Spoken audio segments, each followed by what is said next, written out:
Good morning, students. How are you? I hope you all are fine and studying well. Students, आज हम अपने class की starting एक thought से करेंगे, मोटिवेशनल थॉट से। हमारा थॉट है, anyone who loves knowledge wants to be told when he is wrong.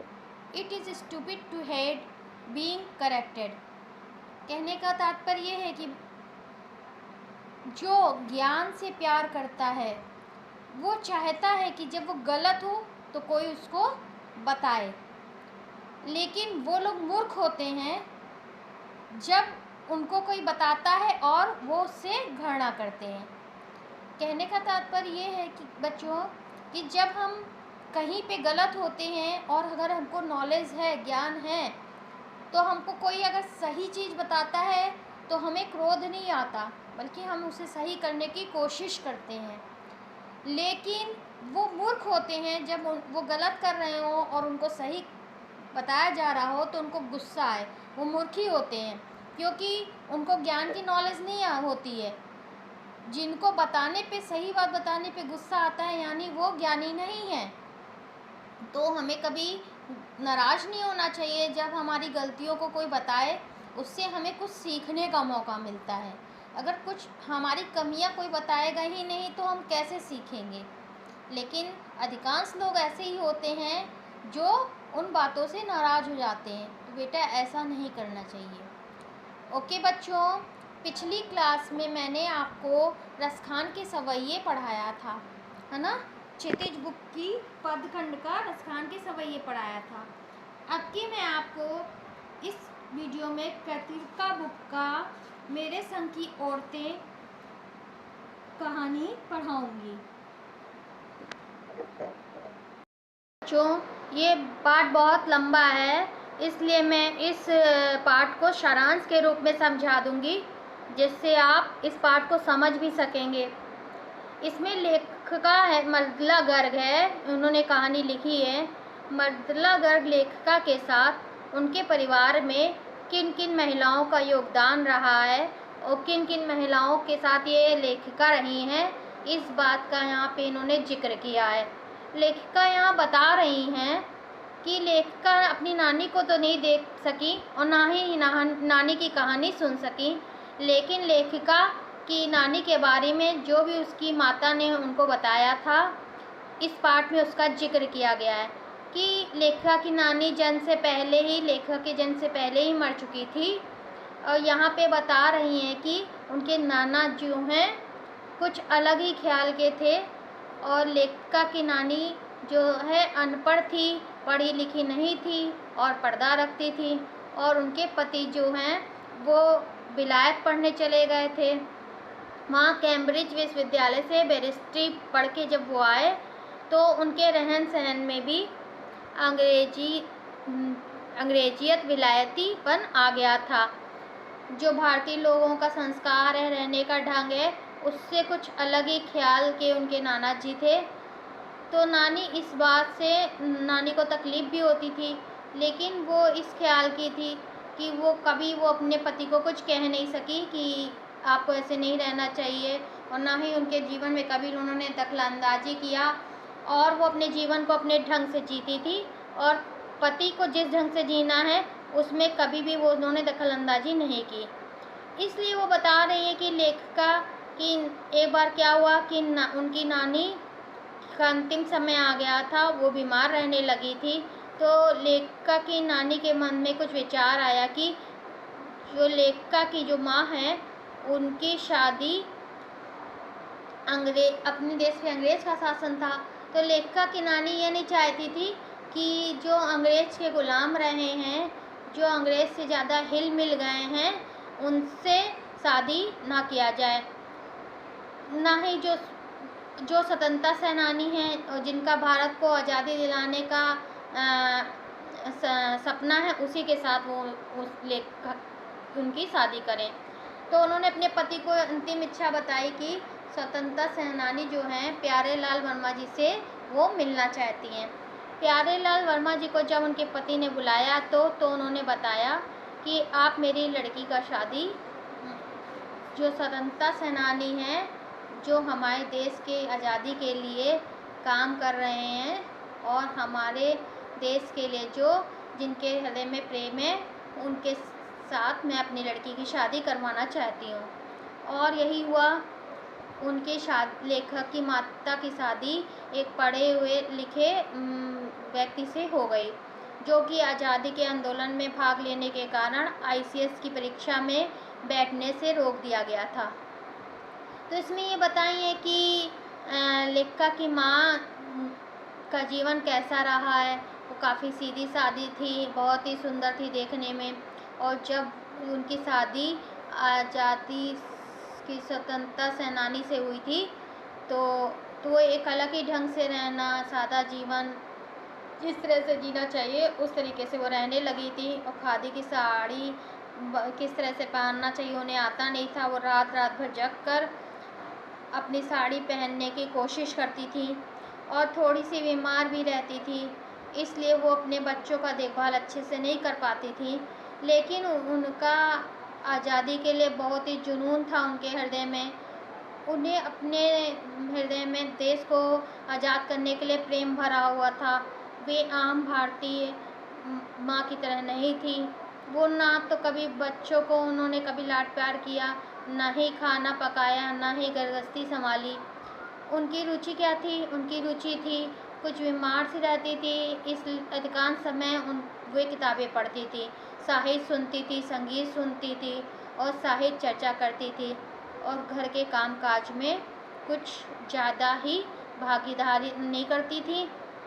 उनका एक ही बहुत ही अच्छा गुण था कि वो कभी झूठ नहीं बोलती थी और कभी भी किसी की गोपनीय बात दूसरे को नहीं बताती थी। यही कारण था कि घर वाले और बाहर वाले भी उन्हें बहुत पसंद किया करते थे। और आगे बता रही हैं लेखिका की परदादी का जिक्र किया गया है। लेखिका की परदादी किस टाइप की थी ये बताया गया है। लेखिका की परदादी जो थी वो लीक से चलने वाली एक औरत थी। वो मंदिर जाकर अपने पतों के लिए मन्नत मांगी थी कि मेरी पतों को लड़की हो जाए, कुछ मांगी थी। तो वो मन्नत भगवान ने सुन लिया और ऐसा हो गया कि एक के बाद एक 5 बेटियां उनको हो गईं। फिर एक कहानी बताई गई है कि एक बार क्या हुआ कि उनकी लेखिका की दादी जो थी सोई हुई थी और घर में जितने भी आदमी लोग थे वो बारात गए हुए थे शादी के सिलसिले में। शादी के सिलसिले में जब कोई बाहर जाता है आदमी लोग, तो लेडीज़ लोग घर में पीछे से रत जगह प्रोग्राम करती हैं। तो सारी औरतें जो भी होती हैं आसपास की और घर की, वो सब नाटक और गाना बजाना ये सब करती हैं, पूरी रात हंसी मजाक करती हैं और बहुत ही अच्छा लगता है। तो उस समय क्या हुआ, एक चोर आ गया। लेखिका की परदादी जो है वो सोई हुई थी, तो चोर जब वो आया तो आहट से उनकी परदादी की आँख खुल गई। तो परदादी को ऐसा नहीं लगा कि वो चोर है, उसको लगा कि घर का ही कोई सदस्य है। तो वो बोलती हैं कि बेटा मेरे लिए एक लोटा पानी ला दे। तो चोर क्या करता है कि एक लोटा पानी ले आता उनके लिए और बोलती हैं कि लोटा में कपड़ा लगा के छान के पानी लाना। लेकिन ऐसा होता है कि जैसे ही वो कुएं पे पहुंचता है चोर, तो वहाँ पे लोग चोर चोर करके उसको पकड़ लेते हैं और दादी के सामने लाते हैं। तो दादी आधा पानी अपना पी लेती है और आधा चोर को पिलाती है।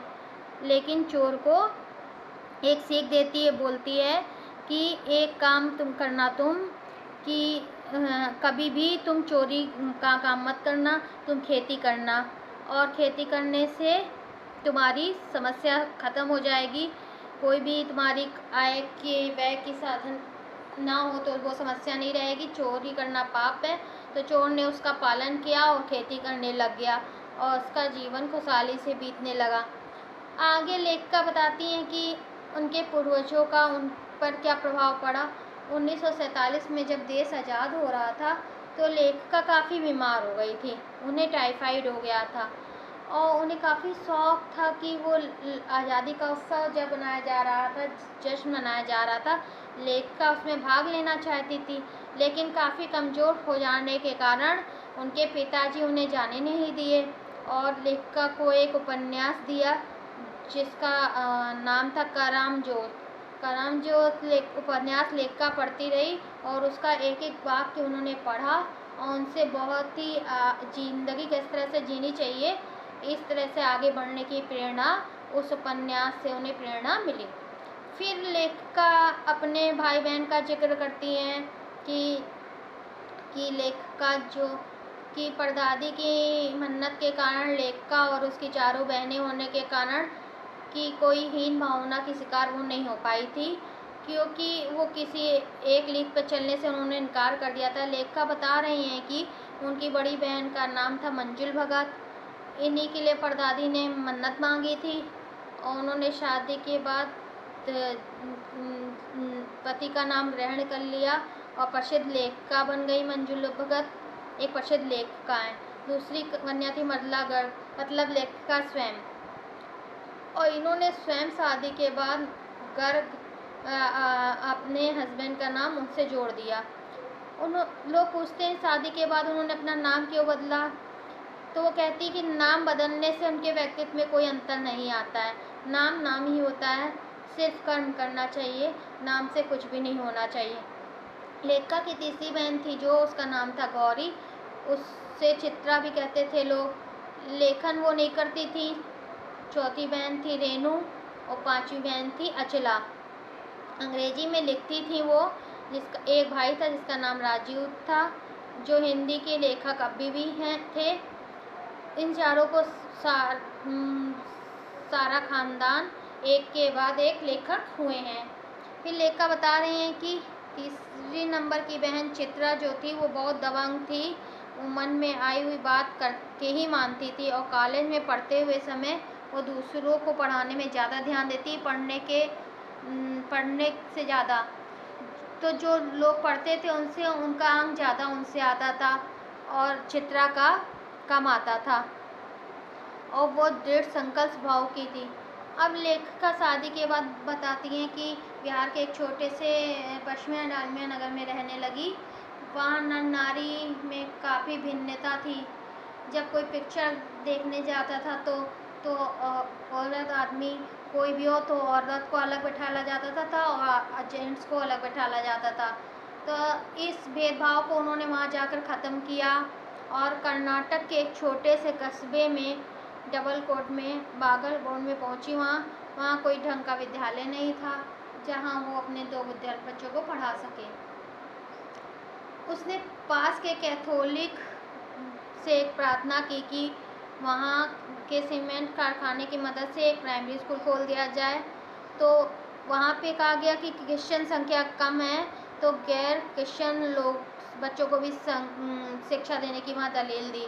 तो ऋषभ ने कहा कि वो अगले 100 वर्षों तक वह स्कूल चलता रहेगा। तो लेखिका को ये सुनकर गुस्सा हो गई और ऋषभ ने कहा ये स्कूल खोलना आपकी समस्या है, मेरी नहीं। लेकिन लेखिका के दृढ़ संकल्प से 3 भाषाएं सिखाने वाला वो स्कूल खोलकर रहेगी और कर्नाटक सरकार से मान्यता भी दिलाई। तो उन्होंने कुछ सिरफिरे लोगों की सहायता से काम किया और सबको शिक्षा देने का काम किया। यहाँ पर रेणु का जिक्र है कि कुछ वो जिद्दी स्वभाव की थी और एक वो बता रहे हैं कि 50 ईस्वी की बात है, बहुत बारिश हो रही है थी, तो वो जो है यातायात से स्कूल जाना पसंद नहीं करती थी, पैदल हो जाती थी। तो लेखिका को बहुत ही अच्छा लगता था कि जो ठान लेती हैं वो करती हैं। तो लेखिका को लगता है कि उन दोनों रेणु स्कूल जाने में कितना अच्छा लगा होगा। सच में अकेलेपन का मज़ा ही और होता है। लेखिका स्वतंत्र ख्याल की थी और उनके घर में भी कोई दबदबा नहीं था, रोक टोक नहीं थी और सब लेडीज़ हो या जेंट्स हो सब लोग को समान भाव से देखा जाता था और सबको शिक्षा प्राप्त करने के लिए पिताजी उनके योगदान दिया करते थे। तो बच्चों, आशा है कि ये स्टोरी आपको समझ में आई होगी। इस स्टोरी में क्या है कि इस स्टोरी में सारी महिलाओं की बातें की गई हैं। लेखिका जो मरला गर्ग है उनकी माँ, नानी, परनानी, बहनें, इस तरह से सारी आसपास की उनके संग की सारी औरतों का उन्होंने जिक्र किया है, अच्छाई और बुराई सभी बातों का जिक्र किया है। तो यही स्टोरी है मेरे संग की औरतें। तो बच्चों, अब मैं आपको इसका शब्दार्थ और प्रश्न उत्तर अभ्यास भी करवा दे रही हूँ। इसके शब्दार्थ देख लीजिए। पर्दानशी एक शब्द आया है, उसका अर्थ है पर्दा करने वाली स्त्री। दूसरा है मुंहजोर, बहुत बोलने वाले को कहते हैं मुंहजोर। फरमाबरदार, बहुत आज्ञाकारी कहते हैं, लोग को कहते हैं। मुस्तैद, मुस्तैद मतलब होता है बिल्कुल तैयार हो जाना या चुस्त हो जाना या तत्पर होना। फजल, फजल का मतलब होता है अनुग्रह या दया, कहते नहीं आपका फजल मेरे ऊपर है, मतलब अनुग्रह या दया। अपरिग्रह, अपरिग्रह कहते संग्रह ना करना, किसी से कुछ ग्रहण ना करना। संग्रह कहते संग्रह करने को, अपरिग्रह कहते संग्रह ना करने को। बदस्तूर, नियम से। अकबकाया, घबराया। ब्रदर्स का राम, जो इसके लेखक प्रसिद्ध रूसी दस्तावेज की थी, उपन्यासकार थे। मिराक, मानसिक रोग। मोहलत, फुर्सत अवकाश। फारिग, कार्य से निर्वत। खरामा, धीरे धीरे। इसरार, आग्रह। माकूल, मुनासिब, अच्छा। अब बच्चों, मैं आप लोग को इसके सब प्रश्नोत्तर बता दे रही हूँ। इसमें पहला प्रश्न आया है, लेखिका ने अपनी नानी को कभी देखा भी नहीं था, फिर भी उसके व्यक्तित्व को प्रभावित थी। आंसर है, लेखिका ने अपनी नानी को कभी देखा नहीं था, किंतु उनके बारे में सुना अवश्य था। उसने सुना था कि उसकी नानी ने अपने जीवन में अंतिम दिनों में उन्होंने प्रसिद्ध क्रांतिकारी प्यारेलाल शर्मा से भेंट की थी। इस भेंट में उन्होंने ये इच्छा प्रकट की थी कि वो अपनी बेटी की शादी किसी क्रांतिकारी से करवाना चाहती हैं, अंग्रेजों के किसी भक्त से नहीं। उनकी इस इच्छा में देश की स्वतंत्रता की पवित्र भावना थी। ये भावना बहुत सच्ची थी, इसमें साहस था। जीवन भर पर्दे में रहकर उन्होंने किसी पर पुरुष से मिलने की हिम्मत की। इससे उसके साहसी व्यक्तित्व और मन में सुलगती स्वतंत्रता की भावना का पता चला। लेखिका इन्हीं गुणों के कारण उनका सम्मान करती थी, मतलब जो कभी किसी के सामने नहीं आई, वो अंतिम समय में अपनी बेटी के लिए एक पराये पुरुष से मिल रही थी। तो ऐसी बहुत सी बातें थी, उन गुणों के कारण वे लेखिका उनका सम्मान करती थी। दूसरा क्वेश्चन है, लेखिका की नानी की आज़ादी के आंदोलन में किस प्रकार की भागीदारी रही। लेखिका की नानी ने आज़ादी के आंदोलन में प्रत्यक्ष रूप से भाग नहीं लिया, मतलब सामने से भाग नहीं लिया था, पर आज़ादी के आंदोलन में उनका अप्रत्यक्ष योगदान अवश्य था, मतलब पीठ पीछे जैसे कुछ कर लो पता ना चले, वो अप्रत्यक्ष योगदान कहलाता है। वे अनपढ़, परंपरागत, पर्दानशी औरत थी, मतलब परंपराओं को मानने वाली और पर्दे में रहने वाली थी और बिना पढ़ी लिखी औरत थी। उनके मन में आज़ादी के प्रति जुनून था, मतलब आज़ादी के प्रति एक जुनून सा था कि किसी तरह भी आज़ादी हमें पानी है। यद्यपि उनके पति अंग्रेजों के भक्त थे, मैंने बताया था ना कि बाहर से पढ़ के बैरिस्टर बन के आए थे, और साहबों के समान रहते थे, जैसे साहब लोग रहते हैं, बड़े लोग रहते हैं, वैसे रहते थे वो। पर अपनी मृत्यु को निकट देखकर, जब लेखिका की मृत्यु होने वाली थी, तो उन्होंने उसको समझकर अपने पति के मित्र, जो एक स्वतंत्रता सेनानी थे, प्यारेलाल शर्मा, उनको बुलवाया और स्पष्ट रूप से कह दिया कि उनकी बेटी का वर वे अपने समान ही किसी स्वतंत्रता के दीवाने लड़के की खोज कर दें। इससे उनकी बेटी का विवाह आज़ादी के आंदोलन में भाग लेने वाले इस लड़के से हो सका, जिसने ICS परीक्षा में बैठने से रोक दिया गया था। इस तरह उसकी नानी ने आज़ादी के आंदोलन में भागीदारी निभाई। मतलब लेखिका इतना ज़्यादा आज़ादी को पसंद करती थी कि उन्होंने कोई साहब से अपनी लड़की की शादी ना करके एक आज़ादी के आंदोलन में जो तत्पर था उस व्यक्ति से की। ये क्वेश्चन है, लेखिका की माँ परंपरा का निर्वाह ना करते हुए भी सबके दिलों पर राज करती थी। इस कथन के आलोक में लेखिका की माँ की विशेषता लिखिए। दूसरा है, लेखिका की दादी के घर का माहौल का सब चित्र अंकित कीजिए। तो लेखिका की माँ की विशेषताएं देखिए। लेखिका की माँ की स्थितियाँ और व्यक्तित्व दोनों असाधारण थे, ये तो आप समझ ही गए होंगे मैंने जिस तरह से बताया है। उनके व्यक्तित्व की सबसे बड़ी विशेषता यह थी कि वे स्वतंत्रता आंदोलन के लिए काम करती थी। उनकी सोच मौलिक थी। लेखिका के शब्दों में खुद अपने तरीके से आज़ादी के जुनून को निभाती थी। इस विशेषता के कारण घर भर के लोग उनका आदर करते थे। कोई इनसे गृहस्थी का काम नहीं करवाता था। उनका व्यक्तित्व ऐसा प्रभावी था कि ठोस कामों के बारे में उनकी केवल राय ले ली जाती थी और उस राय को पत्थर की लकीर मानकर निभाया जाता था। लेखिका की माँ का सारा समय किताबें पढ़ने, साहित्य चर्चा करने और संगीत सुनने में बीतता था। मैंने बताया था ना कि इन 3 चीज़ों में उनको रुचि थी, किताबें पढ़ने में, साहित्य पढ़ने में और संगीत सुनने में। वे कभी बच्चों के साथ लाड प्यार नहीं करती थी। उनके मान सम्मान के 2 प्रमुख कारण थे। कभी झूठ नहीं बोलती थी, एक की गोपनीय बात दूसरे से नहीं कहती थी। मैंने बताया था ना, कभी उन्होंने बच्चों के लिए कुछ नहीं किया, फिर भी घर में सब उनको मानते थे इन कारणों से। दूसरा, उनके घर का माहौल देखिए। लेखिका की दादी के घर में विचित्र विरोधों का संगम था। परदादी लीक से परे हटकर थी। वे चाहती थी कि उनकी पतोहू को होने वाली पहली संतान कन्या हो, जबकि सब बेटा चाहते हैं, लेकिन वो चाहती थी पहली संतान कन्या हो। उसने ये मन्नत मानकर जग जाहिर भी कर दी थी। इससे घर के अन्य सभी लोग हैरान थे, परंतु लेखिका की दादी ने इस इच्छा को स्वीकार करके होने वाली पोती को खिलाने दुलारने की कल्पनाएं भी कर डाली। लेखिका की माँ तो बिल्कुल ही विचित्र थी। वे घर का कोई काम नहीं करती थी। वे आज़ादी के आंदोलन में सक्रिय रहती थी। उन्हें पुस्तकें पढ़ने, संगीत सुनने, साहित्य चर्चा करने से फुर्सत नहीं थी। उनके पति भी क्रांतिकारी थे। वे आर्थिक दृष्टि से अधिक समृद्ध नहीं थे। विचित्र बात यह है कि लेखिका के दादा अंग्रेजों के बड़े प्रशंसक थे।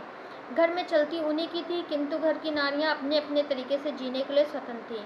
कोई किसी के विकास में बाधा नहीं बनता था। चौथा क्वेश्चन है, आप अपनी कल्पना से लिखिए कि परदादी ने पतोहू के लिए अपने पहले बच्चे के रूप में लड़की पैदा होने की मन्नत क्यों मांगी। परदादी ने पतोहू के लिए पहले बच्चे के रूप में लड़की पैदा होने की मन्नत इसलिए मांगी ताकि वे परंपरा से अलग चलने की जो बात करती थी उसे अपने कार्य व्यवहार द्वारा सबको दर्शा सकें। इसके अलावा उनके मन में लड़का लड़की में अंतर समझने जैसी कोई बात नहीं रही होगी। ये तो मैंने बताया था, उनके घर में जेंट्स लेडीज में कोई अंतर नहीं था। डराने, धमकाने, उपदेश देने या दबाव डालने की जगह सहजता से किसी को भी सही राह पे लाया जा सकता है। पाठ के आधार पर तर्क सहित उत्तर दीजिए। इस पाठ से स्पष्ट है कि मनुष्य के पास सबसे प्रभावी अस्त्र है अपना दृढ़ विश्वास और सहज विचार। यदि कोई सगा संबंधी गलत राह पे हो तो उसे डराने, धमकाने, उपदेश देने या दबाव देने की बजाय सहजता से व्यवहार करना चाहिए। लेखिका की नानी ने भी यही किया। उन्होंने अपने पति की अंग्रेज भक्ति का ना तो मुखर विरोध किया, ना समर्थन किया। मतलब कभी उनके काम में इन्होंने हस्तक्षेप नहीं किया। वे जीवन भर अपने आदर्शों पर टिकी रहीं। परिणाम स्वरूप अवसर आने पर वो वांछित काम कर सकी। लेखिका की माता ने चोर के साथ जो व्यवहार किया वह तो सहजता का अनोखा उदाहरण है। उसने ना तो चोर को पकड़ा, न पिटवाया, बल्कि उससे सेवा ली, अपना पुत्र बना लिया। उसके पकड़े जाने पर उसे उपदेश भी नहीं दिया, ना ही चोरी छोड़ने के लिए दबाव डाला। उसने इतना ही कहा कि अब तुम्हारी मर्जी, चाहे चोरी करो या खेती। उसकी सहज भावना से चोर का हृदय परिवर्तित हो गया। उसने सदा के लिए चोरी छोड़ दी, खेती को अपना लिया। बच्चों, किसी किसी के बात करने का तरीका ऐसा होता है, बच्चों को समझ में भी आ जाता है, किसी को समझ में भी आ जाता, बुरा भी नहीं लगता। ऐसा ही उनका भी तरीका था। नेक्स्ट है, शिक्षा बच्चों का जन्मसिद्ध अधिकार है। इस शिक्षा में लेखिका के प्रयासों का उल्लेख कीजिए। शिक्षा बच्चों का जन्मसिद्ध अधिकार है। इस दिशा में लेखिका ने अथक प्रयास किए। उसने कर्नाटक के बागलकोट जैसे छोटे से कस्बे में रहते हुए इस दिशा में सोचना शुरू किया। उसने कैथोलिक बिशप से प्रार्थना की कि उनका मिशन वहाँ के सीमेंट कारखाने से मदद लेके वहाँ स्कूल खोल दे, पर इसके लिए तैयार न हुए। तब लेखिका ने अंग्रेजी, हिंदी और कन्नड़ 3 भाषाएं सिखाने वाला स्कूल खोला और उसे कर्नाटक सरकार से मान्यता दिलवाई। इस स्कूल के बाद में अच्छे स्कूलों में प्रवेश पा गए। बाद में बच्चे सभी अच्छे स्कूलों में प्रवेश पा गए। फिर इसके बाद पाठ के आधार पर लिखिए कि जीवन में कैसे इंसानों को अधिक श्रद्धा भाव से देखा जाता है। इस पाठ के आधार पर स्पष्ट है कि ऊंची भावना वाले दृढ़ संकल्पी लोगों को श्रद्धा से देखा जाता है। जो लोग सद्भावना से व्यवहार करते हैं तथा आवश्यकता पड़ने पर गलत रूढ़ियों को तोड़ डालने की हिम्मत रखते हैं, समाज में उनका खूब आदर सम्मान होता है। लेखिका की नानी इसलिए श्रद्धेय बनी क्योंकि उन्होंने परिवार और समाज से विरोध लेकर भी अपनी पुत्री को किसी क्रांतिकारी से ब्याहने की बात कही। इस कारण वो सबकी पूज्या बन गई। लेखिका की परदादी इसलिए श्रद्धेय बनी क्योंकि उनकी 2 धोतियों से अधिक संचय न करने का संकल्प किया था। उसने परंपरा के विरुद्ध लड़के के बजाय लड़की होने की मन्नत मांगी। लेखिका की माता इसलिए श्रद्धेय बनी क्योंकि उन्होंने देश की आज़ादी के लिए कार्य किया, कभी किसी से झूठ नहीं बोला, कभी किसी की गोपनीय बात को दूसरे को नहीं बताया। ये सभी व्यक्तित्व सच्चे थे, लीक से परे थे तथा दृढ़ निश्चयी थे। इस कारण उनका सम्मान हुआ, इस पर श्रद्धा प्रकट की गई।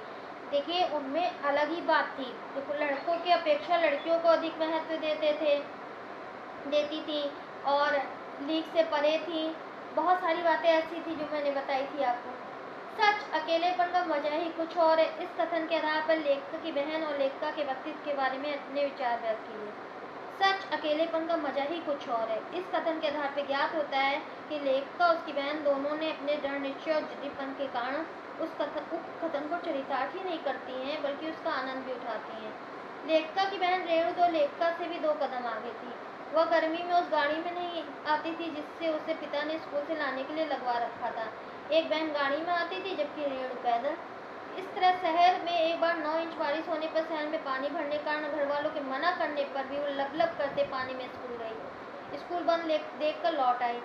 लेखिका ने बिहार के डालमिया शहर में रूढ़िवाद स्त्री पुस्तकों के बीच जहाँ जागृति पैदा की और उनके साथ नाटक करते हुए सूखा राहत कोष के लिए धन एकत्र किया, वहीं और दूसरी ओर कर्नाटक के छोटे से कस्बों में बच्चों के लिए स्कूल खोला, मान्यता दिलवाई। यह काम लेखिका ने अकेले ही शुरू किया।